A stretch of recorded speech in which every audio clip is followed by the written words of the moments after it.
সবাইকে শুভ সন্ধ্যা। শরীরটা বিশেষ ভালো নেই, তবুও এই ভিডিওটা করছি। গতকাল প্রকাশিত হয়েছে এসএসসি পরিচালিত নবম দশম শ্রেণীর নিয়োগের যে লিখিত পরীক্ষা হয়েছিল সেই লিখিত পরীক্ষার ফলাফল। আর এই ফলাফল প্রকাশিত হওয়ার সাথে সাথেই যারা চাকরি প্রার্থীরা রয়েছেন তাদের মধ্যে এখন অনেক ধরনের প্রশ্ন ঘুরপাক খাচ্ছে। কবে ভেরিফিকেশন এবং ইন্টারভিউয়ের যে তালিকা সেই তালিকা প্রকাশিত হবে, ভেরিফিকেশন শুরু হবে কবে থেকে, ইন্টারভিউ বা শুরু হবে কবে থেকে, যে ঘোষিত প্রার্থী পদের কথা বলা হয়েছিল সেই প্রার্থী পদ বাড়বে নাকি একাদশ দ্বাদশ শ্রেণীর মতো আবার কিছু সংখ্যক শূন্য পদ কমে যেতে পারে, এই রকম বিভিন্ন চিন্তা কিন্তু এই মুহূর্তে চাকরি প্রার্থীদের মনের মধ্যে ঘুরপাক খাচ্ছে।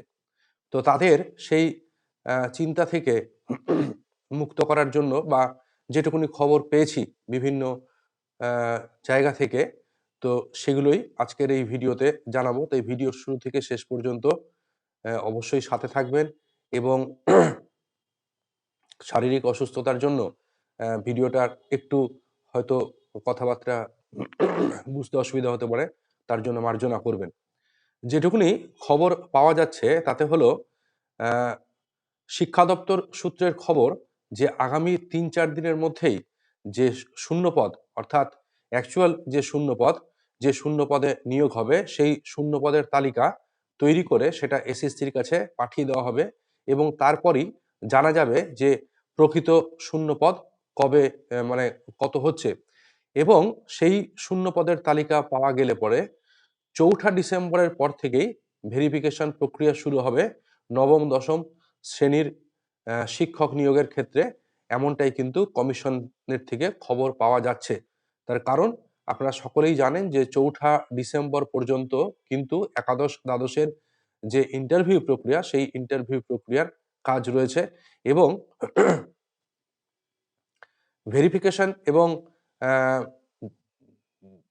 এর যে কাজ সেই ভেরিফিকেশনের কাজও কিন্তু ৪ঠা ডিসেম্বর পর্যন্ত চলবে এবং ইন্টারভিউয়ের কাজ তার থেকেও বেশি সময় ধরেই চলবে, কারণ এখনো পর্যন্ত ইন্টারভিউ কোনো বিষয়েরই কিন্তু শুরু হয়নি। আগামীকাল ২৬ তারিখ থেকে ২৬ এবং ২৭ বাংলা এবং ইংরেজির জন্য ইন্টারভিউয়ের কিন্তু ইন্টিমেশন লেটার এই মুহূর্তে ছাড়া হয়েছে। তো যাই হোক, এখন চাকরি প্রার্থীদের একাংশের প্রশ্ন রয়েছে যে নবম দশমের ঘোষিত শূন্যপদ কি অপরিবর্তিত থাকবে নাকি একাদশ দ্বাদশের মতো শূন্যপদ কমে যাবে।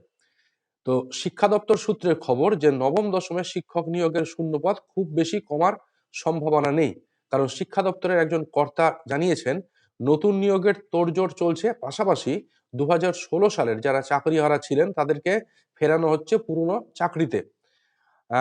যেখানে যে সমস্ত স্কুলে তারা চাকরি করতেন সেখানে তৈরি হয়ে যাচ্ছে শূন্যপদ। তো আধিকারিকরা এটাও স্বীকার করেছেন যে শূন্যপদ সৃষ্টির ক্ষেত্রে আইনগত কিন্তু জটিলতা রয়েছে। একাদশ দ্বাদশে পুরনো চাকরি প্রার্থীরা যতজন ফিরে গিয়েছিলেন ততগুলো শূন্যপদ কিন্তু তৈরি করা যায়নি, তাই ৬৯টা শূন্যপদ একাদশ দ্বাদশের ক্ষেত্রে কমে গিয়েছিল। এখন নবম দশমের এখনো পর্যন্ত যে ঘোষিত শূন্যপদ তা কিন্তু ২৩,২১২টি। শিক্ষা দপ্তর সূত্রে যা জানা গেছে এখনো পর্যন্ত পুরনো চাকরিতে ফিরে গিয়েছেন ২৭০ জন চাকরিহারা এবং তাদের মধ্যে তাদের বিষয় এবং কোন বিভাগে অর্থাৎ কোন ক্যাটাগরির তারা সব মিলিয়ে ২৬০টি পর্যন্ত শূন্যপদ তৈরি করা গেছে। তো শিক্ষা দপ্তরের এক কর্তার মত হলো এই যে নবম দশমের ক্ষেত্রে ২৩,২১২টি শূন্যপদ না থাকলেও তার থেকে খুব বেশি পদ সংখ্যা কিন্তু হেরফের হবে না, অর্থাৎ যদি কমে তাহলেও খুব কম সংখ্যাতেই কমবে, আর যদি বাড়ে তাহলেও সেক্ষেত্রে খুব কম সংখ্যাতেই বাড়বে।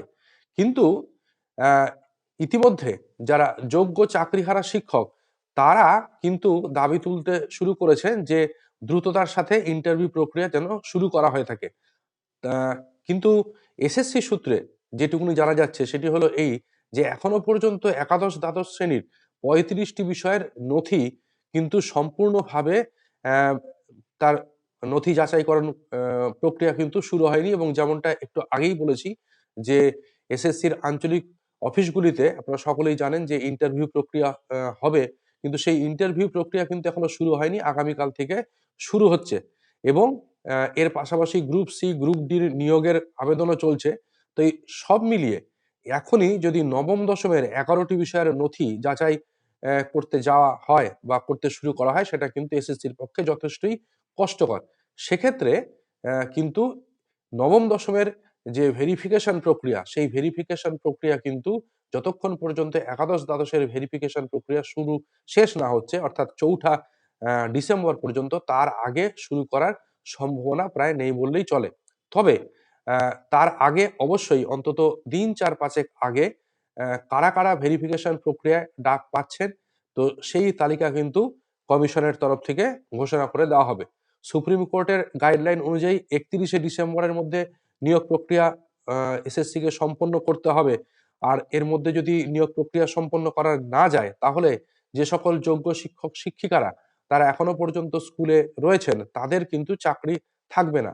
তো সেই কারণেই যোগ্য চাকরিহারা অধিকার মঞ্চের যারা নেতা নেত্রীরা রয়েছেন, তারা কিন্তু দাবি তুলছেন যে একাদশ দ্বাদশের ইন্টারভিউ এখনো পর্যন্ত শুরু হয়নি, আর ভেরিফিকেশন চলবে হলো ডিসেম্বরের প্রথম সপ্তাহ পর্যন্ত। তারপরে নবম দশমের ভেরিফিকেশন শুরু হবে, তার আগে কোনোভাবেই সম্ভাবনা নেই বললেই চলে।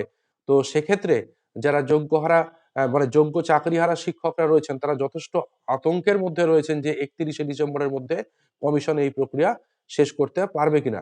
তো যদিও কমিশনের তরফ থেকে আশ্বস্ত করা হয়েছে সকল পরীক্ষার্থীদেরকে যে সুপ্রিম কোর্টের গাইডলাইন অনুযায়ী ৩১শে ডিসেম্বরের মধ্যেই তারা তাদের এই প্রক্রিয়া শেষ করবে। যদিও নবম দশমের ক্ষেত্রে বাড়তি কিছুটা সময় পাওয়া গিয়েছিল, তো সেক্ষেত্রে তারা নিশ্চিত যে তারা এই সময়কালের মধ্যেই কিন্তু তাদের সমস্ত প্রক্রিয়াকে সম্পূর্ণ করতে পারবে।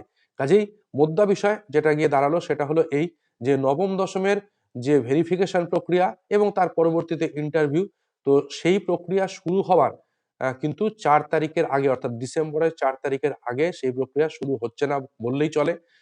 ৪ তারিখের ৩-৪ দিন আগে সম্ভবত এই মাসের শেষের দিকেই কিন্তু যারা ভেরিফিকেশনের ডাক পাচ্ছেন, তাদের তালিকা প্রকাশ করে দেওয়া হবে। কারণ তাদের যাওয়ার একটা ব্যাপার আছে। যেহেতু ভেরিফিকেশন প্রক্রিয়া এসএসসির যে সদর দপ্তর সেন্ট্রাল অফিস, সেখান থেকে কলকাতা, সেখান থেকেই হবে। তো সেই কারণে তাদের সুবিধার জন্য দিন ৪ আগে, এই মাসের শেষের দিকেই কিন্তু ভেরিফিকেশনে কারা ডাক পাচ্ছেন সেই তালিকা এসএসসি প্রকাশ করে দেবে। আর আগামী ২-৩ দিনের মধ্যেই শূন্য পদ কতগুলি হচ্ছে, অর্থাৎ ফাইনালি কতগুলি শূন্য পদে নিয়োগ হবে, সে সংখ্যাও কিন্তু কমিশনের তরফ থেকে জানিয়ে দেওয়া হবে। আপাতত এইটুকুনি আপডেট পাওয়া গেছে। ভালো থাকুন সকলে, সুস্থ থাকুন এবং অবশ্যই চ্যানেলের সাথে থাকুন।